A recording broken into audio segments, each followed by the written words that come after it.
besides the target. It could be a resistant, it could be a transporter, for example. So it's not the target of the drug, it's a resistance protein. Or it could be a binding protein. We see that often in bacteria.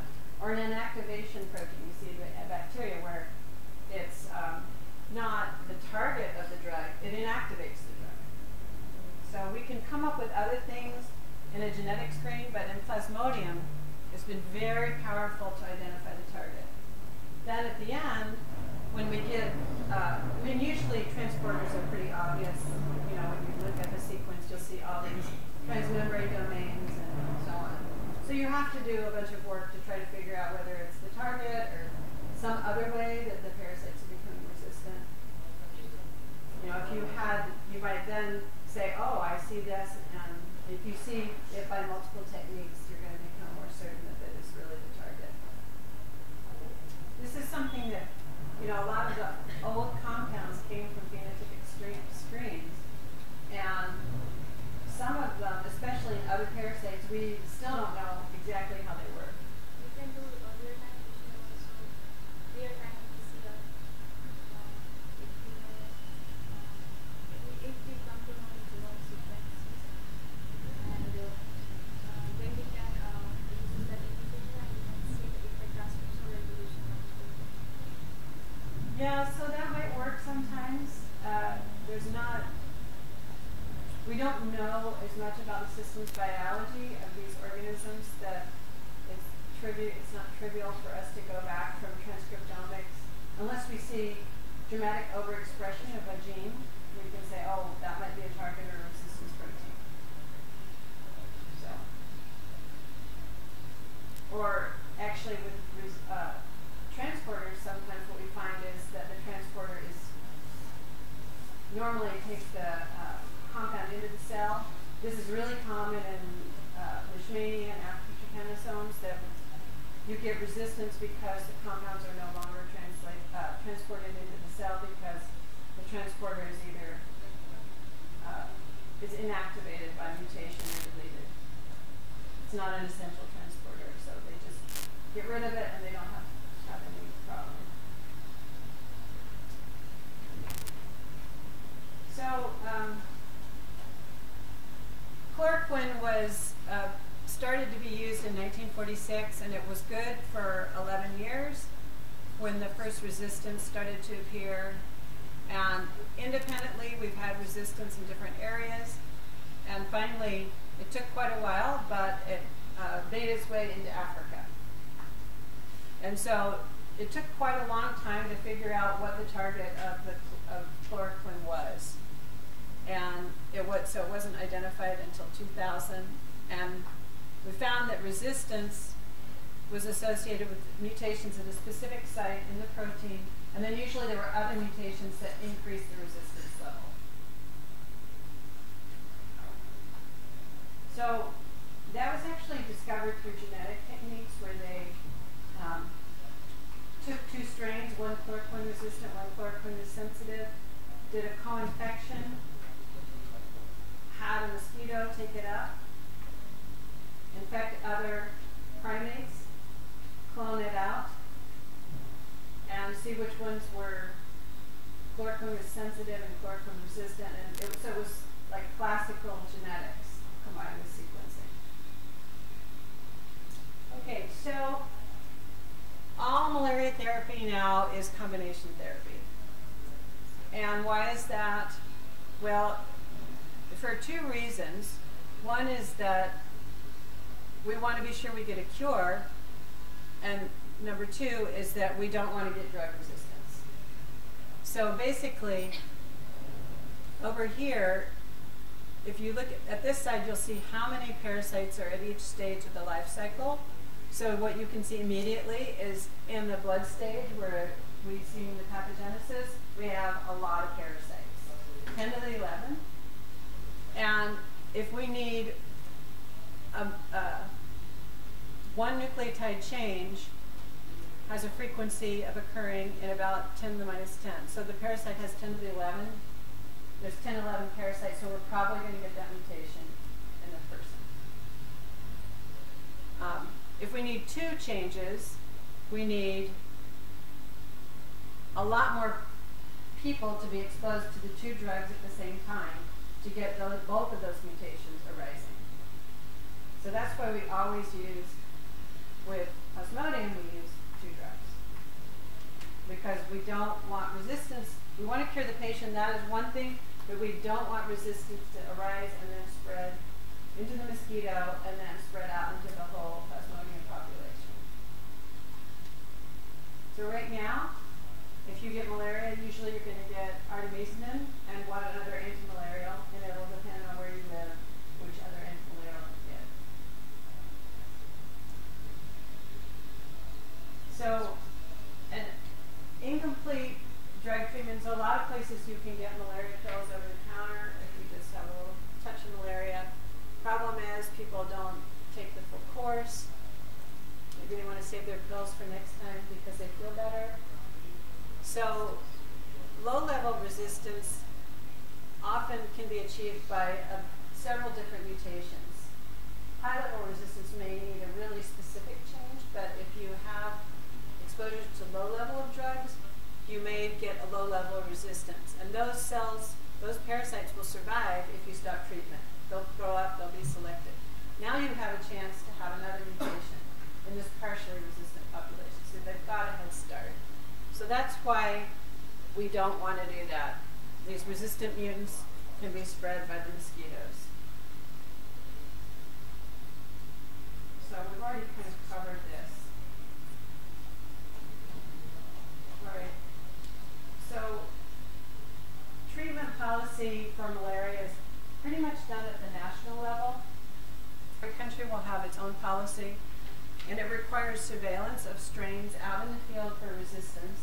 So people will be monitoring malaria parasites, isolates.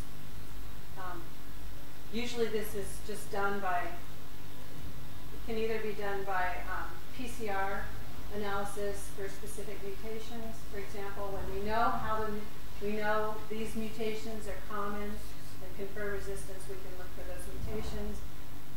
They used to do just growth experiments in the presence of different drugs and see whether the parasites were delayed, but that's definitely harder than doing PCR. And then they also do clinical monitoring, so they see, well, did treatment succeed or fail? So if you're giving people, atovaquone and proguanil, are a lot of people not getting better? Okay. So they do this monitoring, and then when they reach certain levels of failure, they know they have to come up with a new combination therapy that they will apply. And so basically there's a lot of work that's done in the lab, not at individual country levels, but just generally to determine what combinations of drugs work well together.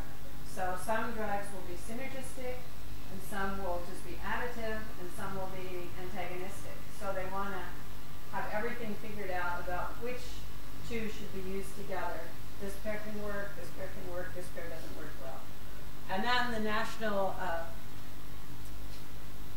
committees can decide based on what's going on with resistance in their area what the best combination would be. Of course, also it includes things like cost of the compounds. Then they make policy changes, and then that trickles down through implementation down into the village level and the pharmacy level.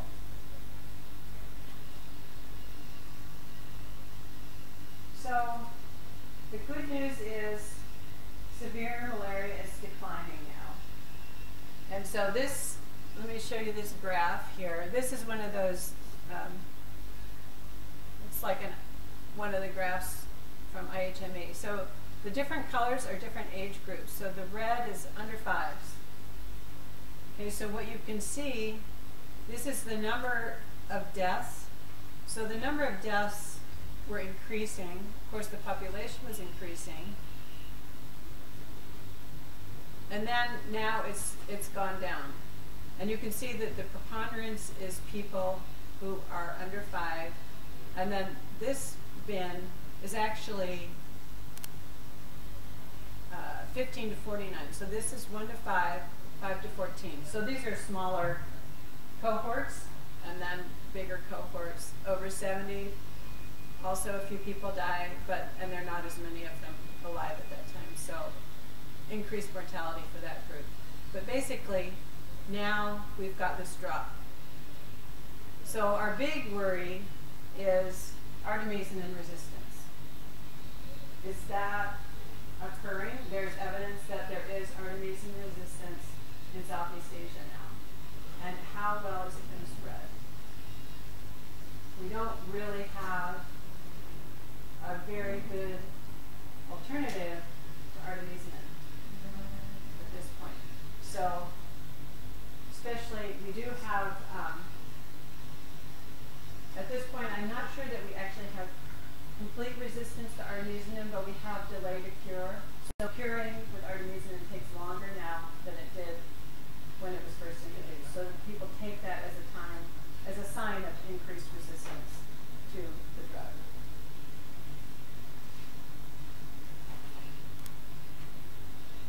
Okay, so here I'm just summarizing on this slide what our current interventions are for Plasmodium. The pathogenic stage, we use combination drug therapy and supportive care. Sexual development, there are some drugs that do target the transmissible forms. Mosquito stages, we have habitat control and insecticides. Mosquito-human contact, bed nets, screens, repellent. Fans actually work really well to blow the mosquitoes away. And liver stage, we have some drugs that also work against the liver stage. What can we work on now? Okay, so what we need are, for blood stage, we need blood stage vaccine, and we need better treatment or more drugs. We're always going to need more drugs. We need transmission blocking vaccines, mosquito, genetically modified mosquitoes, which we talked about earlier as one approach. Mosquito-human contact, one thing that will make a huge difference is better housing for people. And liver stage, vaccine, and safer drugs.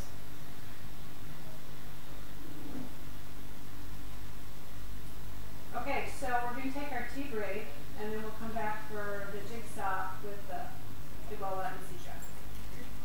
Okay. 1 minute. I just want everyone to please tell me once again which people are in which group now, because we shortened the name yesterday. Okay, why don't you start there and just give your name, group 1. Vandita. Tell her. Sorry. Vandita. Okay. Ruby. Sana. Bhakti. Okay. Group 2. Lizzie.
You need to change it.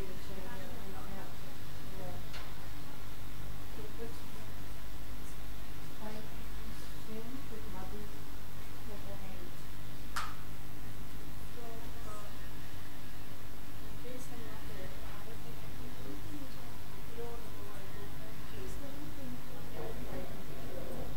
Yeah, so, I think that's fine, whichever you want, but I'm If you gonna, want to go back,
join your group and they will participate in the debate. And they're just going to debate what you're saying debate, what you guys chose.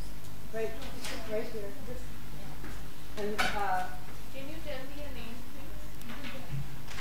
so we'll get your information after class so that we can add you to the mailing list, and they can send you the reading the packet so that you can get access to the readings and so on. Okay?